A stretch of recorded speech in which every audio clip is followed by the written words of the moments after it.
Hashish oil നിർമ്മിച്ചെടുക്കുന്നത് കഞ്ചാവിൽ നിന്നാണ്. കഞ്ചാവ് വാറ്റിയിട്ടുണ്ടാക്കുന്ന ഒരു വളരെ പവർഫുൾ ആയിട്ടുള്ള ഒരു മയക്കുമരുന്നാണ് ഹാഷിഷ് ഓയിലും എന്ന് പറയുന്നത്. അത് ആൽക്കഹോൾ ഉപയോഗിച്ചാണ് അത് പ്രോസസ് ചെയ്തെടുക്കുന്നത്. കഞ്ചാവിനെ ആൽക്കഹോൾ ഉപയോഗിച്ച് പ്രോസസ് ചെയ്തെടുക്കുമ്പോഴാണ് നമുക്ക് ഹാഷിഷ് ഓയിലും കിട്ടുന്നത്. അത് കഞ്ചാവിനെ അപേക്ഷിച്ച് 20-30 മടങ്ങ് ശക്തിയേറിയതാണ് ഈ ഹാഷിഷ് എന്ന് പറയുന്ന വസ്തു. അതുകൊണ്ട് തന്നെ അതിന്റെ അപകടത്തെക്കുറിച്ച് പറയുകയാണെന്നുണ്ടെങ്കിൽ അത് വളരെയധികം അഡിക്ഷൻ ഉണ്ടാക്കുന്ന ഒരു വസ്തുവാണ്. തലച്ചോറിന് കേടുവരുത്തുന്നതാണ്, ഞരമ്പുകൾക്ക് തകരാറുണ്ടാക്കും, ഓർമ്മയെ ബാധിക്കും. ഇങ്ങനെ പല തരത്തിലുള്ള പ്രശ്നങ്ങളുള്ള ഒരു വസ്തുവാണ് ഇത്. പക്ഷേ ഇത് ഉപയോഗിച്ച് തുടങ്ങുന്ന ആളിന് ഇത് അവസാനിപ്പിക്കുക എന്ന് പറയുന്നത് പിന്നീട് പ്രയാസമായി വരുന്നൊരു വസ്തു കൂടിയാണ്. ഈ ഹാഷിഷ് ഓയിലുമായിട്ട് ഒരാളാണ് പിടിയിലായിരിക്കും, നമുക്ക് ഉറപ്പായിട്ടും മനസ്സിലാവുന്ന ഒരു കാര്യമാണ്. ഏതായാലും ഈ ഒരാൾ തന്നെ ഇത്രയും 1 കിലോയിലോളം ഹാഷിഷ് ഓയിലും കൊണ്ടൊന്നും എത്താനുള്ള ഒരു കാര്യം, അല്ലെങ്കിൽ അയാൾക്ക് കൃത്യമായിട്ട് അതനുസരിച്ചുള്ള ഓർഡർ കിട്ടി കാണും, അങ്ങനെയൊക്കെയുള്ള കാര്യമുണ്ട്. അപ്പം ഈ അന്വേഷണം ഇയാളിൽ ഒതുക്കാതെ ഇനിയും വ്യാപകമായിട്ട് തന്നെ നടക്കേണ്ടത് ആവശ്യമല്ലേ? അതെ, 1 കിലോ ഹാഷിഷ് ഓയിൽ എന്ന് പറഞ്ഞാൽ ഒരു മേജർ ക്വാണ്ടിറ്റിയാണ്. 20 വർഷം വരെ തടവ് ശിക്ഷ കിട്ടാവുന്ന ഒരു കുറ്റമാണ് 1 കിലോ ഹാഷിഷ് ഓയിൽ കൈവശം വയ്ക്കുക എന്ന് പറയുന്നത്.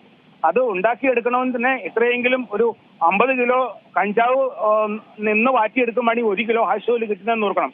അപ്പൊ അത് വളരെയധികം ലക്ഷങ്ങൾ ചെലവഴിച്ച് നിർമ്മിക്കുന്ന ഒരു വലിയൊരു റാക്കറ്റിന്റെ പിന്നിലുണ്ടാവും. എങ്കിൽ മാത്രമേ ഈ വസ്തു ഇവിടെ എത്തുകയുള്ളൂ. ഈ ഓണക്കാലമാണ്, പ്രത്യേകിച്ചും ഈ യുവാക്കളാണ് ഇതുമായി ബന്ധപ്പെട്ടിട്ടൊക്കെ ഈ അറസ്റ്റിലാകുന്നത്.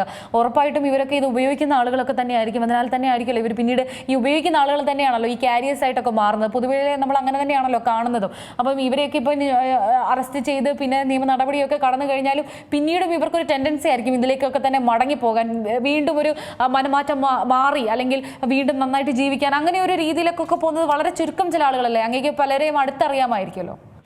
അതെങ്ങനെയാന്ന് പറഞ്ഞാൽ ഈ ഇങ്ങനെയുള്ള വസ്തുക്കൾ ഇപ്പോൾ ഈ കഞ്ചാവിൽ നിന്നുണ്ടാക്കിയെടുക്കുന്ന ഇത്രയും വളരെ മാരകമായിട്ടുള്ള മയക്കുമരുന്നുകൾ 1 തവണ 2 തവണ ഒക്കെ ഉപയോഗിക്കുന്ന ആളുകൾ വീണ്ടും ഉപയോഗിക്കാൻ പ്രേരിപ്പിക്കപ്പെടുകയും അവർ പിന്നെ ഇതിന് അടിമയായി മാറിയതിനു ശേഷം അവരാണ് പിന്നെ ഇത് കടത്തുന്നതിനും വിൽപ്പനയ്ക്കും മറ്റു കാര്യങ്ങൾക്കും വേണ്ടി തുനിയുന്നത്.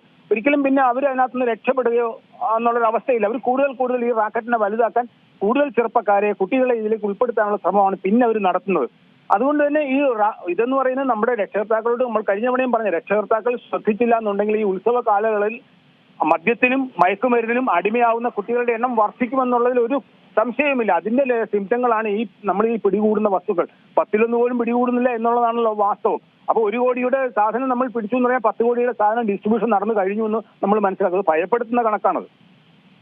അപകടകരമായ ഒരു അവസ്ഥയിലേക്ക് തന്നെയാണ് കേരളം പോകുന്നത്. ഇപ്പം ഇതുമായി ബന്ധപ്പെട്ട് അങ്ങ് പറഞ്ഞതുപോലെ തന്നെ രക്ഷിതാക്കൾ ഒരു പടി ശ്രദ്ധിക്കേണ്ടത് ആവശ്യം തന്നെയാണ്. പ്രത്യേകിച്ച് നമ്മുടെ കുട്ടികൾ എങ്ങനെയാണ് ഈ പണം ചെലവഴിക്കുന്നത്, അവരുടെ കയ്യിൽ എത്രത്തോളം പണം ഉണ്ട് മുതലായ കാര്യങ്ങളൊക്കെ തന്നെ രക്ഷിതാക്കളുടെ ഭാഗത്തു നിന്നും അതേപോലെ തന്നെ അധ്യാപകരുടെ ഭാഗത്തു നിന്നും കൃത്യമായിട്ടുള്ള ഒരു ശിക്ഷണം ഇക്കാര്യത്തിൽ ആവശ്യമല്ലേ? നമുക്ക് ഈ മുളയിലെ നുള്ള എന്നൊക്കെ പറയുന്ന ഒരു രീതിയിലേക്കൊക്കെ തന്നെ കാര്യങ്ങൾ കിടക്കേണ്ടത് ആവശ്യമല്ലേ?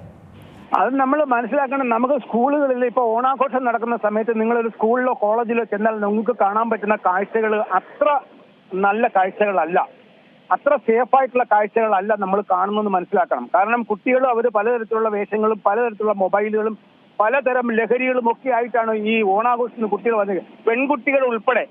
അതിന് ഏറ്റവും പ്രധാനപ്പെട്ട സംഭവം എന്ന് പറഞ്ഞാൽ പണത്തിന് യാതൊരു പഞ്ഞവുമില്ല കുട്ടികൾക്ക്. മൊബൈൽ, ഏറ്റവും ഉയർന്ന തരത്തിലുള്ള മൊബൈൽ അവരുടെ കയ്യിൽ ഇരിക്കുന്നത്.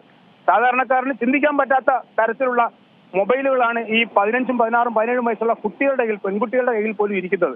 അപ്പൊ അത് വെച്ചിട്ട് നമ്മൾ നോക്കണം. അപ്പൊ അപകടകരമായ സ്ഥിതിയിലൂടെയാണ് നമ്മൾ കടന്നു നോക്കുന്നത്, കുട്ടികൾ കടന്നു നോക്കേണ്ടിയിരുന്നത്. രക്ഷിതാക്കൾ ഓരോ ദിവസവും ദൈനംദിനം അവരെ മോണിറ്റർ ചെയ്യുക എന്നുള്ളത് വളരെ അത്യാവശ്യമുള്ള കാര്യമാണ്. ഏറ്റവും പുതിയ വാർത്തകളും വിശേഷങ്ങളും വിരൽത്തുമ്പിലറിയാൻ സീ മലയാളം ന്യൂസ് എല്ലാ ഡിജിറ്റൽ പ്ലാറ്റ്ഫോമുകളിലും ലഭ്യം.